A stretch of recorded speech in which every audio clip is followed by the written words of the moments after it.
Dr. Umar Johnson. He's back. And this is something that I've heard him say on multiple live streams. And I always wondered why nobody ever challenged him when he says what he says. I'm being very vague on this because I want you guys to hear it for yourselves. Let's listen to Dr. Umar talk about black men and interracial dating. Here we go.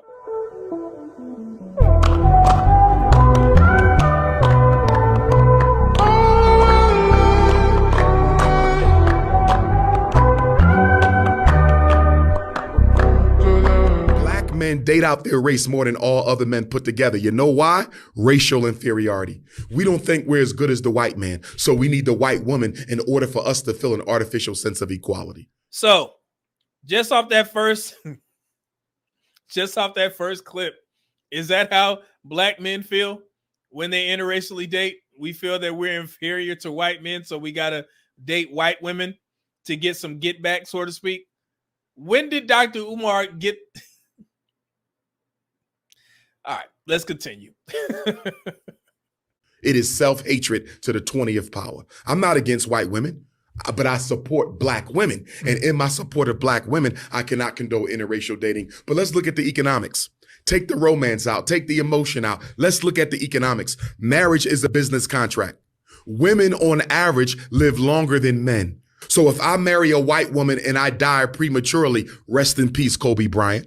I die prematurely, rest in peace, marvelous Marvin Hagler. That white woman is not going to take any of the wealth that I built as a black man and give it to the black community so we can help regenerate ourselves. She's going to keep that money for herself, and all that black money will go back into the hands of white society. Interracial marriage is economic betrayal. This is only an issue when black men are doing it. And it's funny that every time this conversation comes up, now all of a sudden the black community wants to get very righteous and tell these black men what they need to do with their money without focusing on the society, the black community as a whole, which is where his focus should be. Because I donated to the FDMG Academy. He just did a live stream where he said that he's just waiting on painting. And he also quoted that instead of the school was supposed to be open in February 2023. However, when I checked the most recent reports, he pushed that back to September 2024. Early to say that you'd be making an announcement today? I would say that here's the announcement for the school right now to give an update. We still have the 2 inspections, the fire department and the license and inspection. Now, for the license and inspection, Bob and David, they want the school to be move-in ready. So what that means is we got to get our doors repaired, and we also got to lay down the carpet and tile in the classrooms where we took up the old dirty rugs. So basically, we have to make the school, what's the word I'm looking for? Phonetically appealing, physically appealing, so they can come and do their inspection because they want it to be move-in ready. That's and right. we also have to put the drop ceiling tiles back up. You know, it's a lot of loose things, you know, nothing major, but it's going to take some time because I got to find the right person to do the carpet and the tile. I should be choosing the colors for the paint real soon. So we'll be doing the paint day in the next couple of weeks. So that won't be a big deal. Right now, it's about the rugs and the carpet, you know, so it's just a lot of little things, but it's not much. The grand opening for the community is still going to be next year. We might just do it on Festival Day, Bob and David. I'm thinking about just doing the festival and the grand opening all in the same weekend. That would be in September? Yes, sir. And this is the same narrative that we've been hearing Dr. Umar talk about for the past 10, almost 15 years. My school, because after we open up Fred Douglass, Marcus Garvey, Envy, it's going to be the Anna Douglas and Amy Garvey. We can't leave out the girls. A lot of women come at me, especially the feminists. They say, why are you not talking about the girls? Well, guess what? If I save your son, I'm saving the girls because he's going to be a strong black man who could be a husband to somebody's daughter. But we're not going to leave out the girls. We're going to open up the Anna Douglas, Amy Garvey Academy. Now, what about the school that I know last time you came here, you were Frederick Douglass Marcus Garvey Academy. Let's talk about the academy. FDMG. Well, through the grace of God, earlier this year, February the 7th, 7 days before Frederick Douglass's birthday, we purchased not one school but 2. Wilmington, Delaware, we have a campus 4 buildings strong. It used to be a charter school. They lost their charter. Luckily, we was able to purchase it, so now we're raising money. Congratulations. Thank you. To restore the school. And what I like most about it, it's in a predominantly black community. What I also like about it is we have all the square footage that we need. We have 2 buildings. The Frederick Douglass building, that's the high school. Modern gym, modern schools. These are not old schools. These are modern. Marcus Garvey building is right across the street. They face each other. So because we have 2 school buildings instead of 1, there's a very strong chance that we may start educating our girls in the Anna Douglas Amy Garvey Academy at the same time that we educate our boys, because we have the 2 schools. But even if we don't start the girls at the same time we start the boys, we will be evolving to the girls academy as well. That was always a part of my plan. I just didn't think we would be so blessed as to end up with 2 different schools. And first things first, man, congrats on the Frederick Douglass Marcus Garvey Academy. I've been paying attention. I see that you got the building. Yes, sir. You've been doing renovations on the building. I saw you put the HVAC in, all kind of other stuff. We're just about done. Electric is awaiting a permit. HVAC is awaiting controls. They're actually at the school right now. Plumbing is just about done. They got 1 more piece. Fire alarm is done. They got to check 1 more piece to that. The monitoring system is done. I'm hoping by the end of the calendar year we can get our inspection and have a grand opening in February, hopefully. And you got to get accreditation too, or? Nah, well, your accreditation comes from the state. Got you. So it's the state that gives you the license to operate. If you want accreditation beyond that, you can seek out professional accreditation bureaus, but that's not legally required. Because the first time that I heard about the Frederick Douglass Marcus Garvey Academy was in 2014. Good afternoon. My name is Dr. UMAR Johnson, and I am a school psychologist and doctor of clinical psychology. In addition to that, I hold degrees in political science and education. I am here at the historic St. Paul's College. This beautiful campus, 135 acres of which I hope to make the Frederick Douglass and Marcus Garvey RBG International Leadership Academy for African Children. And I think that's when it was created, because he came on the Breakfast Club and he discussed it, which made me donate, because I liked what he was saying. I was like, yeah, it seems like a good idea. I did the same thing with Jalen Rose, the Jalen Rose Leadership Academy. I think these are great things that, black men are doing. However, when you start focusing on the economic struggles of the black community, why is it always pointed at the top 1%? Because these things can be dealt with through a lot of education throughout the black community on how to manage our money. And you can learn all these things in the Economic State Report, which I provided to you guys multiple times. And of course, I have the stats to back these things up, but I just wanted to talk a little bit about why the black community always focuses on black men and what black men need to do with their money, when the problem is much broader than just the men that have money. And we are going to talk about those men here in a second. But first, let me address this false narrative that he's been going on everybody's podcast saying that black men marry out the most out of all racial demographics. Y'all see what that says? And this is all from Pew Research and also from the Census Bureau. Today, the most common interracial pairing is 1 Hispanic spouse and 1 white spouse. This combination makes up 42% of interracial marriages today. Now, let's continue. I'm not done. We got to drive home this point. Interracial and interethnic combinations. These are the most common. White and Hispanic couples, non-white mixed couples. Then you have white, Asian, and Asian couples. And at the very bottom, you have white and black couples at 11.9%. What percentage of Hispanics marry someone of a different race? Hispanics come in second as the most likely to marry outside of their ethnicity. 27% of Hispanics today are married to someone outside of their race.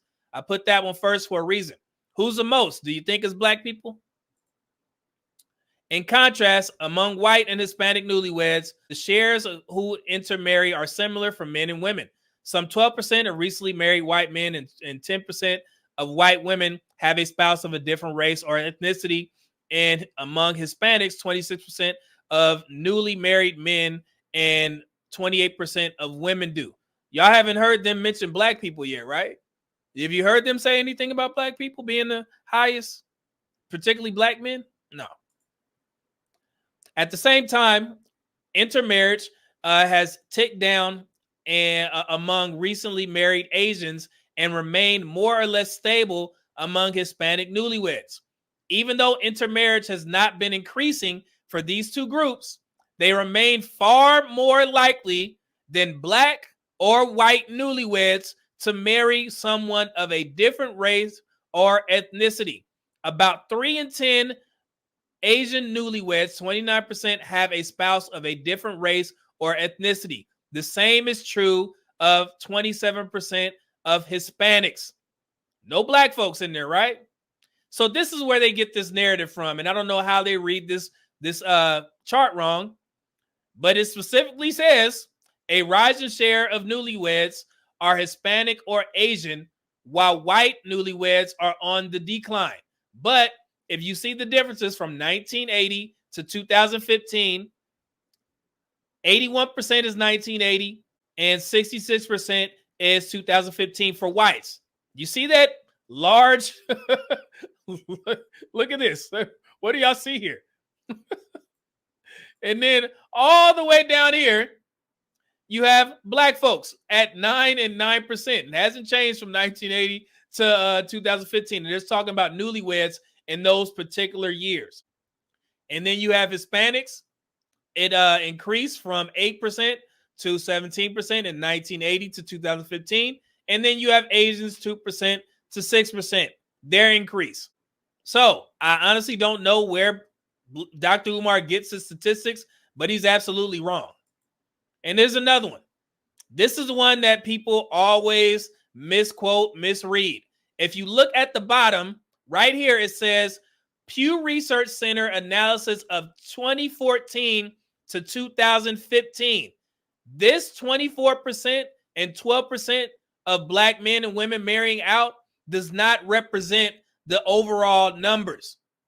What it is black men is saying black men are twice as likely as black women to intermarry for that particular year time span, 2014 to 2015. But even if you look at this chart, who's actually outpacing black men? You have Hispanic men, you have Hispanic women, and you also have Asian women that outpace black men when it comes to intermarriage. So where do these people, particularly Dr. Umar, get these talking points that black men are just dating out or marrying out at a higher percentage? 2014 to 2015, Asians lead the pack. Then you have Hispanics. Then you have blacks. Then you have whites. Again, there is nothing on there that is saying that black people, in particular black men, are leading. So I honestly don't know where Dr. Umar is getting his information from. So hopefully that clears up for the black community that tries to virtue signal to black women to make it seem like y'all just losing so many black men. No, it is a small minority of black men. Well, I won't even say small because it's 15%. 15% of married black men are married to non-black women. And 8% of married black men are married to white women. That's the one that y'all seem to be so focused on, particularly Dr. Umar. So why do we always overlook the 85% of black men, married black men who marry black women? I don't understand. I don't know why the black community likes to hold on to these types of things. It makes no sense. And also to bring up Kobe Bryant and his wife, Vanessa, is absolutely nuts. And I've heard him talk about Kobe Bryant and what his wife is doing with the money multiple times. But for his own education, let me show you guys what Kobe Bryant's wife is actually doing with the money. She just earned a settlement from when she sued LA County for showing those pictures of Kobe Bryant's passing. She won, I believe, $16 million, right? Do you know where she put that money? She put it into the Mamba and Mambacita Sports Foundation. And that directly affects black kids. So if you guys are unfamiliar with the mission, the Mamba and Mambacita Sports Foundation is a nonprofit organization dedicated to creating positive impact for underserved athletes and boys and girls in sports, founded through the vision and loving memory of Kobe and Gianna Gigi Bryant. And then underserved athletes. The foundation provides funding and sports programming for underserved athletes to enable participation in school and or league sports that enrich social, emotional, and physical development. So basically what they do is they provide inner city children, which Black kids fall into that, into that group, with tuition to get on these certain teams, like sports teams. They pay for, like they'll take care of the funding for the particular teams that they're on, like for the uniforms, for the shoes, things of that nature. Because I know when I was a kid, when I was trying to play Pop Warner football, my mom had a hard time paying for it. So we had to pool our funds together through my family to make sure that me and my brother were able to play Pop Warner football. The Mamba and Mambacita program takes care of those kids who were like me that didn't have the funds growing up. Does that make sense? Does that help the Black community? Dr. Umar, right? Y'all let me know. And I shouldn't even have to validate these things, but it's necessary. I'm starting to notice that sometimes the Black community doesn't read, and I hate saying that out loud. I honestly do. I hate publicly saying that. I hate the fact that Dr. Umar, he is a very educated man, and he knows a lot of people aren't ready to respond to the stuff that he says, in particular when it comes to Black men and interracial marriage and what we're doing with our income and our funds, and these rappers and athletes, what they're doing with their income, what they're doing with their money. They're not prepared to answer or push back and say, hey, is that actually true? Where did you get that from? You cannot go on these platforms and just spew this type of stuff and not expect somebody who is going to be the asshole, me, to go back and look at the statistics. And I've been covering this for a while now. It's embarrassing. So if I have any advice to any content creators out there, when y'all hear something fishy that's being said, even if it's about Black women, about Black men, Black children, ask for references, sources, sites, not just hearsay. Because in the comment section, y'all seen Dr. Umar going viral for a while now because he was on Joe Budden's podcast. He said the same thing on there. Nobody said a word. Him and Ish was going back and forth about Ish having a white girlfriend. Something just hit me. Shoot. Are you mixed race? No. Or you a bunny hopper? Yes. That's why you have a liberal perspective. That's not true. That's not because you go home to a white woman. Yes, but that's not true. I felt this way before I met my white girlfriend. So help me understand how you could be so passionate about the Black. I'm passionate. I'm an objective thinker. I don't. If something makes sense. So you have no loyalty to the Black community. No, I do have. I probably employ more Blacks than you. Okay, so help me understand that you employ more Blacks than me, but you go home to a white woman. Why you don't have a Black woman? Because I fell in love with a white woman, not a Black. Why didn't you fall in love with a Black woman? I did. I fell in love with a Black woman. We broke up. Okay, and why didn't you fall in love with another Black woman? I did that too. We broke up. Okay. And why didn't you get another one and another one and another one until you found the right one? Because I met a white woman that I fell in love with, and that's the person that and you're being disingenuous about something. Not true. And let me tell you what you're being disingenuous about. And he tried to paint the narrative once again that I guess he hates Black women. And he said to them, I was with a bunch of Black women, just didn't work out. I found a white woman. It is what it is. And I told you guys that's how most Black men feel. But we still got this narrative running out there like it's just crazy. But just ask for clarity on these types of things, right? And it's funny, I came across this on Tariq Nasheed's page. He put this graphic up here, and this is what tends to happen to Black men. We got Pookie over here, who's creating all these buckaroos. We got Black women on this side, and this is the athlete, musician, business owner, or anyone that survived. They ask us, what are you doing for your community? Instead of focusing attention on the majority of people who are causing the most issues.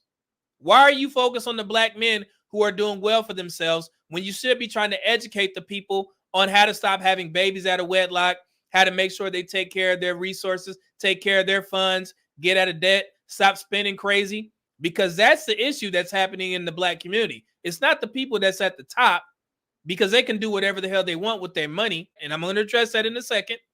But stop focusing on the men who decide to get out of the hood. I've heard Dr. Umar say some outlandish things where he's saying that when Black men start to do well, they move out of the hood. You think?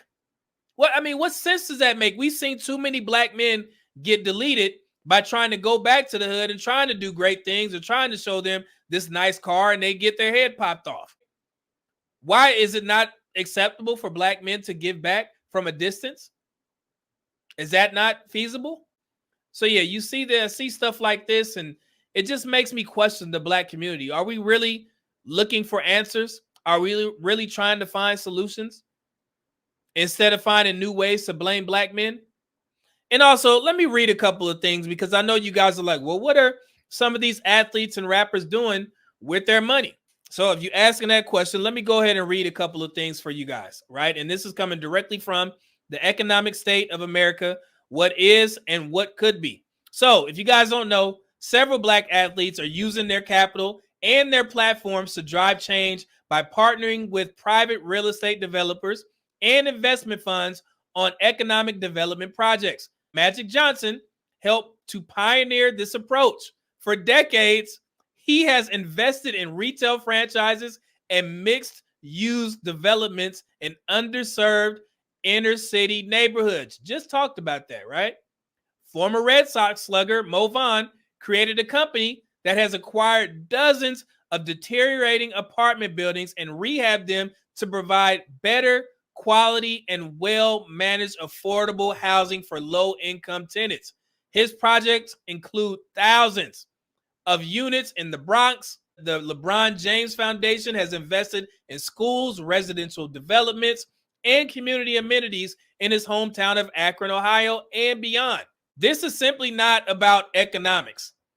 It's about what wealth can do for people. Making it possible for black families to build greater wealth would affect every aspect of their well-being.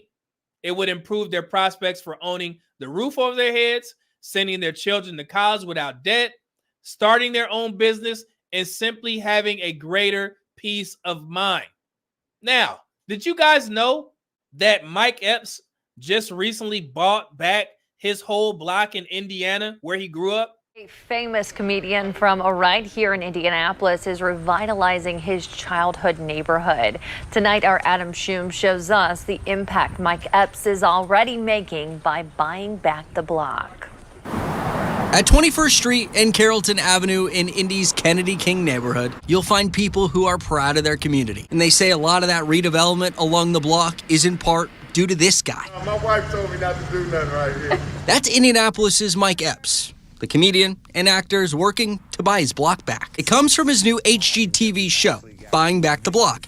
And Epps has been revitalizing homes in his neighborhood he grew up in for more than a year. I've seen this neighborhood go through a couple of different changes from, the time I was born to 53. And his new show is centered around these homes, to present day, looking like this. But Epps will tell you there's still work to do on the neighborhood he calls home.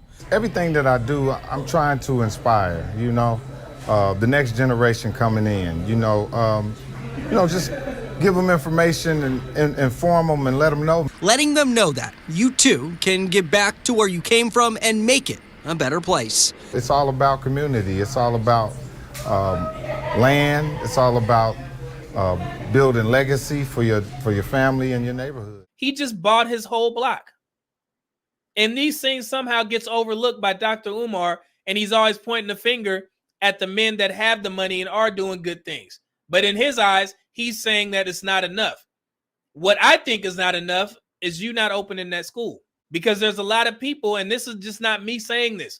Go to any Dr. Umar video where he's discussing the Frederick Douglass Marcus Garvey Academy. You'll have nothing but black people saying, hey, man, when you gonna open that school? I donated to you. What's going on?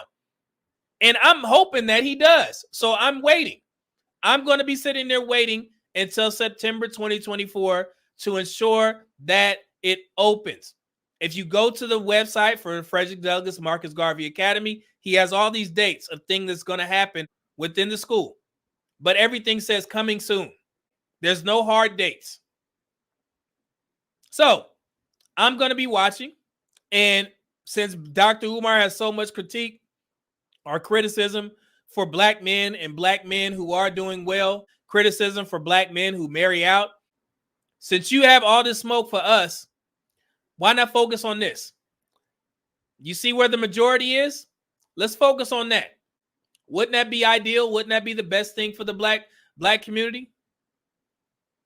It's just embarrassing, man. We have to do these things and we have to go over this multiple times, but I just don't understand the criticism that comes from the black community when Dr. Umar talks. It just makes no sense. And again, I agree with a lot of things that he says, but I also disagree with damn near almost half of what he says, especially in these most recent years, because the ramp up of black men marrying out has been one of his main talking points for a while now. When he was on the Daily Wrap-Up crew, he was mentioning that. And we're focused on the minority, and I don't understand why. It's what it is, man. We got to do better. He has to do better. And podcasters have to do better. If you're going to bring that brother on there, do some research first, man. And if y'all don't know how to do that, content creators, just go on his platforms and look for his talking points. Why don't you make a list of everything that Dr. Umar discusses over these past couple of years when he go on these platforms, right? And then you do your own research based off of that so you can respond. It would have been an easy question for one of those guys to just sit there and say, hey, man, where did you get that information from saying that black men interracially marry at the highest rate? Because from what I see, looking at the statistics, that's not true.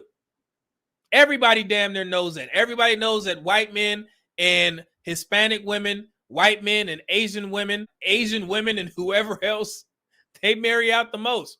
But for some odd reason in the black community, we see one athlete on TV with a white woman, and now all of a sudden all of us just swirling. It's stupid. Goodness gracious. Hopefully that, that helped you guys. If you didn't know any of that stuff, man, hopefully that helps. And again, it's all about educating ourselves, especially with, the economy. And I encourage you guys to read the Economic State of Black America, sign up for it, get the 152-page report. And honestly, I encourage black women to read it as well, because they have that one particular area where they specifically talk about black women's struggles that can follow them into the future. So that's why I know that there will never be a point where black women will out-earn black men, because black women have their own struggles, and it's all laid out in the Economic State of America, talking about the black community in particular. Read it. It'll help you out. Racism can only affect you to the extent that you are dependent on white folks for your survival and livelihood. And there you